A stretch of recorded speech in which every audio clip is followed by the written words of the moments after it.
తిరుపతి స్థానిక youth hostel నందు ఆంధ్రప్రదేశ్ విభిన్న ప్రతిభావంతుల వృద్ధుల సంక్షేమ సహాయక కార్పొరేషన్ చైర్మన్ గుడి నారాయణస్వామి జన్మదిన వేడుకలు ఘనంగా నిర్వహించడం జరిగిందని తిరుపతి శారీరక దివ్యాంగ ఉద్యోగుల సంఘం అధ్యక్షులు జయరామయ్య, రాష్ట్ర ఉపాధ్యక్షులు కెఆర్ ప్రకాష్ మాట్లాడుతూ రాష్ట్రంలో జిల్లాల పునర్విభజన అనంతరం ప్రభుత్వ ఉద్యోగుల కేటాయింపు ప్రక్రియలో దివ్యాంగ ఉద్యోగులకు సంబంధించిన అంశాలను ప్రస్తావించడం జరిగిందని వివరించారు. ప్రస్తుతం 70% అంతకంటే ఎక్కువ దివ్యాంగతత్వం ఉన్న ఉద్యోగులకు మాత్రమే ప్రత్యేక ప్రాధాన్యత కల్పించడం జరిగిందని గుర్తు చేశారు.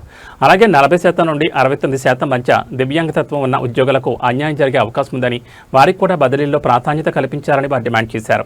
దివ్యాంగ ఉద్యోగులందరికీ సమాన అవకాశాలు, న్యాయం కల్పించే దిశగా 40% అంతకంటే ఎక్కువ దివ్యాంగతత్వం ఉన్న ఉద్యోగులను కూడా జిల్లాల పునర్విభజన సందర్భంగా ఉద్యోగులు కూడా న్యాయం చేయాలని కోరారు.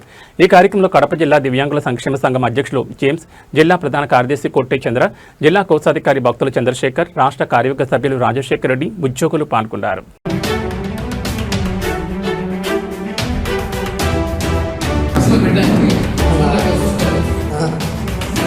Gracias.